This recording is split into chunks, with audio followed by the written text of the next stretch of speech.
You know, the butcher. Well, the feds or whatever heard that he's gonna be here today. So they set up a trap for him.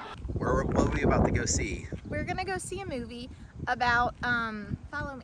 We're gonna go see a movie about a man who's a serial killer taking his daughter to a concert. And I don't actually remember the name of it. Well, we don't actually know if that's what the twist will be. There will be a twist. Well, I thought that was the twist, but I could be wrong. So last weekend we went to go see the movie Trap. In case you're not familiar, Trap is the latest thriller from M. Night Shyamalan. M. Night has directed many movies such as The Sixth Sense and Unbreakable, Knock at the Cabin, Signs. He has a lot of them now, and I do feel like a lot of his movies can be a bit hit or miss. We saw this one in theaters, so no live reaction, but in the video I'm going to break down the plot of Trap, and Brooke and I will go over our reviews. Spoiler warning, if you haven't seen this movie, we will be talking about major spoilers, so you have been warned. Without further ado, let's go ahead and get into it.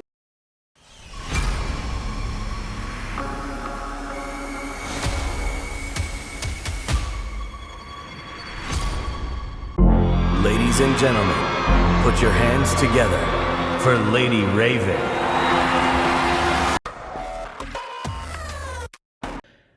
Trap is about a family man named Cooper, played by Josh Hartnett, who many might remember from The Faculty and Halloween H2O in the early 90s.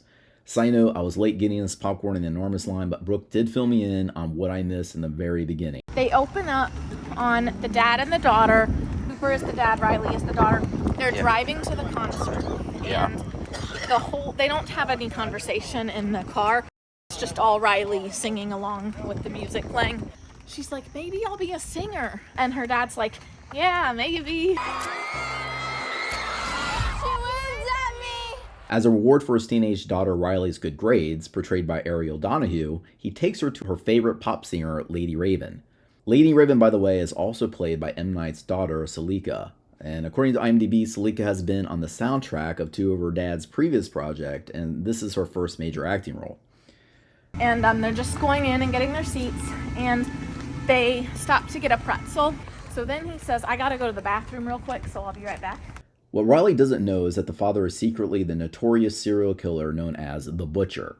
And the Butcher has done some pretty crazy stuff. While trying to be a good dad at the concert, Cooper is also keeping tabs on the latest victim using a phone app, and the victim is chained up at an undisclosed location.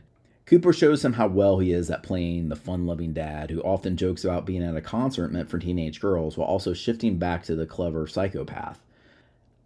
After noticing an unusual amount of police presence, Cooper quickly befriends some of the staff to get the inside information. Things take a dark turn when Cooper realizes that the concert itself is a trap set up by authorities to catch him. His new friend Jamie, played by Jonathan Langdon, takes him around the stadium's staff-only corridors, allowing him to get a better look at the layout and hear what the police are planning, and even snags himself a police radio. It's no secret that Cooper has a serious lack of empathy when he critically injures a girl on the stairs and burns another restaurant worker in the kitchen just to cause a distraction and gain more information. As the tension builds, he spends the night nervously watching over his daughter while avoiding the police, all while staying one step ahead of the law. The plot thickens when Cooper and Riley make their way backstage, and also this is when M. Night makes his cameo as the uncle of Raven. M. Night, as many of you know, known for playing a lot of small roles in almost all of his films. Dad. Cooper spots the uncle in the audience and is able to give a sob story about his daughter being a cancer survivor to help manipulate him. Ultimate wish does come true, and both of them are allowed backstage while his daughter performs a dance on the stage with Raven. After the concert, Cooper is ready to leave, but realizes even the staff and crew are being questioned by the police as he attempts to leave through the back exit. Now, if you've made it this far, you've already gotten a ton of spoilers, but if you still want to save the ending, this is your chance to go watch it for yourself and come back for the full review. As a last desperate move, Cooper takes Lady Raven in private and explains to her that he is the Butcher that everyone is looking for, and he is about to take her as a hostage. He asks Raven to surprise Riley with the limo ride and be driven with her back to her home personally. Once in the limo, Cooper surprises his daughter once again by suggesting that Raven come back to her home and visit. This, of course, makes his daughter Riley's entire year. She's over the moon, excited. After meeting his wife and son, Raven quickly comes up with a plan to snag Cooper's phone. She offers to play a song on the piano as a reason for Cooper to record it on his phone for his daughter. This allows her the opportunity to snatch it and then run into the bathroom. She is able to get into the app and alert Cooper's hostage and get enough information to send out an alert on social media to her fans and followers to help her find him for her people to send the police. Enraged, Cooper tries to break the bathroom, but soon enough, the police have arrived. However, after the police have the family and Raven safely outside, Cooper can slip one more time, taking Raven as a hostage and her limo again. The police close in and surround the limo and a crowd of fans, but Cooper still outsmarts them, slipping into the crowd before the police can get into the limo. Cooper disappears in the night, escaping once again. Just when it looks like Cooper might get away with it, he shows up back at his home, surprising his wife in the kitchen.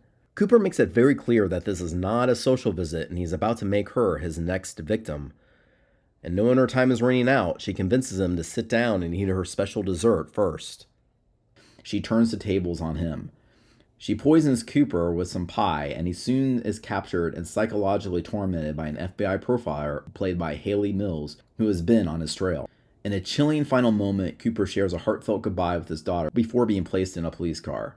But the horror isn't over. He secretly swipes a metal spoke from her bicycle and uses it to free himself with handcuffs in the back of the vehicle. The film ends with Cooper giving the camera a sinister grin, leaving the audience with an unsettling sense of dread.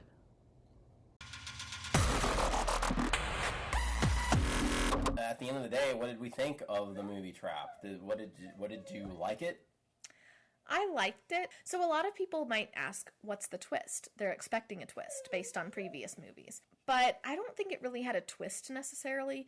This was more of a catch the bad guy kind of movie. But you're seeing it from the perspective of the bad guy, how he's trying to get away. So it's a little bit different, whereas other catch the bad guy type of movies are from the perspective of the police or the perspective of the victim or something. So it was a little bit different. I don't think it was necessarily a twist. You're just more seeing things from his point of view. Yeah, I didn't really think there really wasn't an actual twist. The twist really was revealed in the trailer, unlike other of these movies that were, it's at the end or something like that. So there really wasn't a twist. The twist was there wasn't really a twist.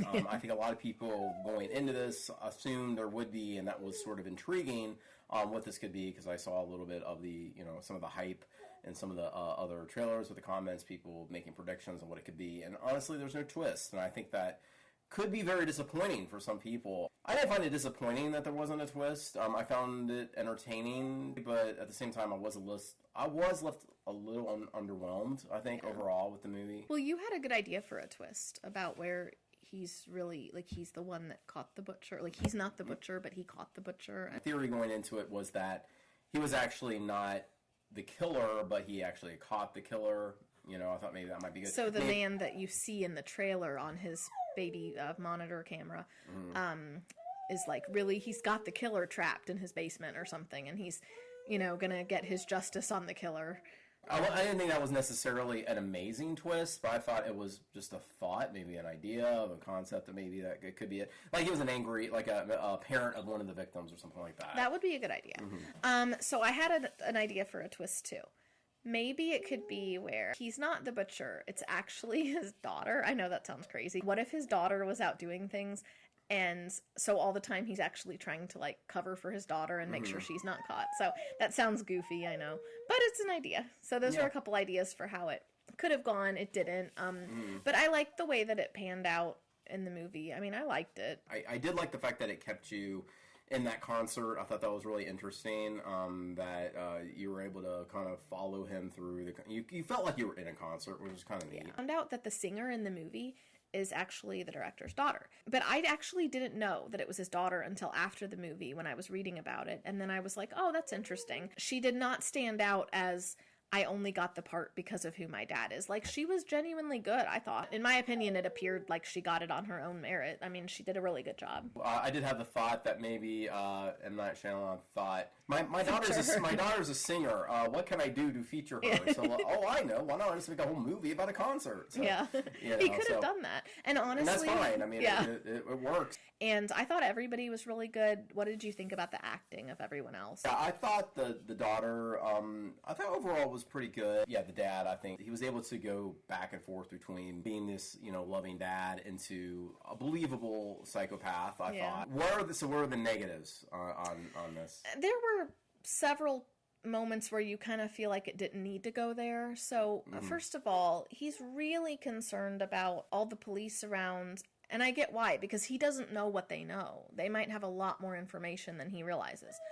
But all they said at the beginning was they're going to stop men at the door and ask them a few questions before they can leave. If you were a psychopath, Brad, wouldn't you think like, oh, I think I'm suave enough to like answer the few questions, not give myself away, and walk out of here smoothly? Like, I feel like he wouldn't have been as scared as he was of whatever few questions the police were going to ask.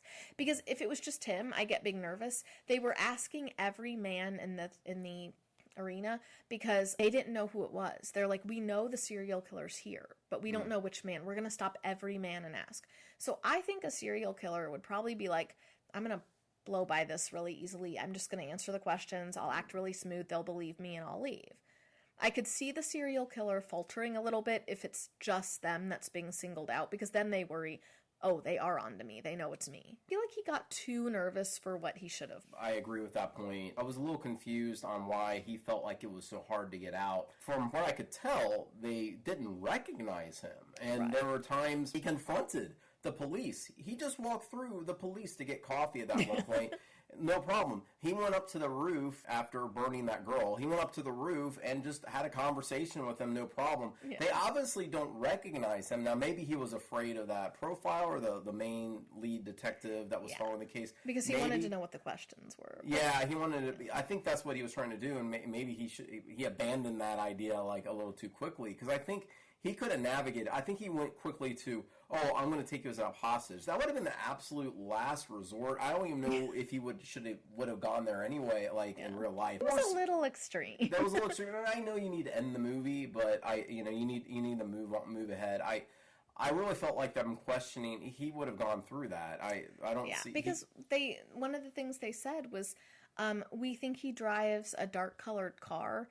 So one of the questions might have been like, what color is your car? Like, wouldn't he just lie? Oh, I have a... He doesn't know what the questions are, but you'd think he would... I mean, aren't those people good at lying? Like, if you're going to be a serial killer, don't you have to be a pretty good liar? Yeah, I felt like he was really suave, going on his feet. He could have talked himself through that. And then, you get a lawyer, if they, he'd just be very convincing about I am an innocent man. I felt like that would have been better. I would have taken. I mean, honestly, if I were in his shoes, which I never would be, I would have rolled the dice and just answered the questions. I don't know, this whole thing. We're gonna have an entire concert, lock it down, and we know he's here. But how do you know you're gonna find him for sure? Well, that's the thing. They said that they knew. Okay, so they knew that he had tickets to the concert because there were tickets that he had bought to the concert in his, at one of his crime scenes or something. He had left them behind, or I don't remember now exactly how they got there, but they were his tickets. So that's how they knew he'd be there. But you could have bought those tickets for a friend or as a gift. You could have bought them to give away. You could have bought them to sell. Mm-hmm. I mean, they don't know for sure that he's even at the concert. So, Brad, I wanted to show you this. I got this from The Hollywood Reporter. It says that there was a sting operation. U.S. Marshals and Washington, D.C. Metropolitan Police Department tricked more than 100 fugitives into going into Washington Convention Center under the guise of having won free tickets to a game and a chance to go to the Super Bowl. So what they did is they would have them go into what they called the party room, and they would have snacks and posters, and they would really pump it up like, let's party, we're all going to have a great time. There were cheerleaders hugging them as they came in, but the cheerleaders were really female officers, and they were hugging them to pat them down for weapons, and they were also given balloons. So each fugitive was given a balloon, and the color of the balloon corresponded to whatever they wanted the police to know about their crime, like violent crimes got a certain color balloon and other crimes didn't. So a U.S. Marshal pretended to be an MC who went up in front to say, like, we're going to give you a big surprise. And the cue on Big Surprise was that marshals ran in to arrest everyone. So it was considered the most successful mass arrest of fugitives in history. And it was so bizarre. And so I read that was the inspiration for part of the inspiration for this movie. I actually saw. So I know what you're talking about. It's actually on YouTube. I've seen it before. Okay. So yeah, maybe we'll watch it later. Yeah. But yeah, it's really it's neat. I've actually seen that thing, and I was actually thinking about that when this trailer came out. I actually thought of that. So I think that was a good inspiration. But so anyway, kind of moving on with the kind of the negatives. I also feel like there was a lot of plot holes in this movie, just based on the law and what you could do. I don't know. I do feel like a lot of things were contrived just a bit, just to put him in the situation. He was able to slip in and out of the limo, and he was able to slip back into the crowd. He was able to slip out of the house. He was able to slip back in the house, and then he's very slippery. He slipped back in, and then he goes back to the house and he threatens to kill his wife. She gets him to take the dessert. I feel like the whole audience, everyone knows that she's got to have done something to the pie. Right. Though everyone except the super clever serial killer doesn't get that she probably poisoned the pie. But I mean, it's fine. It is what it is. She poisoned the pie. That knocks him out. It had to go just a certain way for it to all work out, and I feel it's I feel like it was a good movie, but there definitely is suspension of disbelief that has to be employed for you to really enjoy the movie. Because I kind of started to nitpick a little bit in the movie, and then I kind of had to put it out of my head, okay, just watch the movie, because if I keep thinking he wouldn't have done that, then. You know what I mean? I just wanted to enjoy the movie. So I think the movie was good, but you definitely have several moments where you're kind of okay, that probably wouldn't have really happened. He creates chaos. He creates some confusion by basically disfiguring two girls. One he knocks down the stairs, which it does show us. Okay, this guy has zero empathy. He doesn't care. And then of course I felt really bad for the girl that got burned. That was awful. Yeah, I know it's fake, but restaurant. Yeah, that was so cringy. At the same time, you also question, was that the best method? I mean, I guess it gave him the reason to go up on the roof. I don't know. I kind of question. Maybe I didn't truly understand why he did that, other than just to let us know as the audience. Yeah, I'm evil. I do evil things. I'm evil. I do evil things. Yeah. So I wanted to ask you guys if there was anything in the movie that you kind of wish they had spent more time on or delved into a little bit more. Because I definitely have something. So there's a moment when Lady Raven has invited Riley, the daughter, backstage at the concert. And Riley's standing there, and Lady Raven looks down at her hand, and she sees her ring, and she's looking at it, and Riley's like, oh, this ring, my dad gave this to me. It's an antique. And just the way that they focused on the ring for a minute, and also later on the mom's necklace at their house, it gave you the idea that those were important things. And maybe I missed it. Maybe I just didn't catch this, so let me know if they did put this in, and I don't know. But I felt like they were honing in on those because they were probably jewelry that he took from his victims' bodies. So if he killed a woman and she was wearing a ring and he thought, I like that ring and I want to be a good dad despite being a serial killer, I'll bring this ring home to my kid, which is horrible. So it just made me think that's probably why they were showing the jewelry, like a close-up like that. I would have liked to have known more about his crimes. They didn't really go too deeply into his crimes. They just kind of skimmed over him a little bit. I felt like he probably had an interesting story to tell. I know there wasn't time to tell it because this was all like a cat and mouse game getting out of the stadium. They're not going to be able to go into in depth of his crimes. I don't know if they set us up for a sequel or not. It sounds like they could have, maybe. Do we want to see a sequel? I don't know. Would you be interested in a sequel to this movie? I would watch a sequel. I didn't even think about them maybe setting that up. That would be interesting. Yeah, I was disappointed in this movie, but yeah, I mean, I'd be open to a sequel. I found it entertaining. It was entertaining enough. I did enjoy aspects of this movie, so I thought it was an enjoyable movie, but I also think it was a bit lacking in certain things, and I felt like they could have came up with there wasn't a twist, but maybe a better ending. So what's your overall rating of this movie? I hate to give it too low or too high. Probably right in the middle. I'll say a 7.5. Okay, a 7.5. That's fair. That's 7.5. I'll give it I'll give it a solid 7. Maybe 6.5, but I give it a 6.5, 7. I would watch it again. I thought it was entertaining, but to me it was just middle. It's like a B- or C+. It's like it's likable. There were issues, but it was still enjoyable. Like because we felt like he made a lot of odd decisions that didn't really benefit himself. Honestly, he was making himself appear more suspicious by all the things he was doing. So it taught you if you ever become a serial killer and take Charlie to a concert, now you know what not to do. Right. All right. So you heard it from us. We give it 7.5. I give it a 6.5. And feel free to go see it or not, and judge for yourself. If you'd like to give us a like, that would be great. We are trying to grow the channel, so we love all likes. So we love all likes. Yeah, feel free to say hello to us in the comments, and however you felt about this movie. Did you like it? Did you love it? Was it in the middle? Do you not plan on seeing it? Did you have anything in it that you felt like you wished they went more into? Any fun facts you know about the movie that we didn't mention? Oh, we like fun facts. Fun facts are always good. So, anyway, well, if that pretty much wraps it up. Yeah, thanks for watching. Have a good night. All right, thanks, everybody.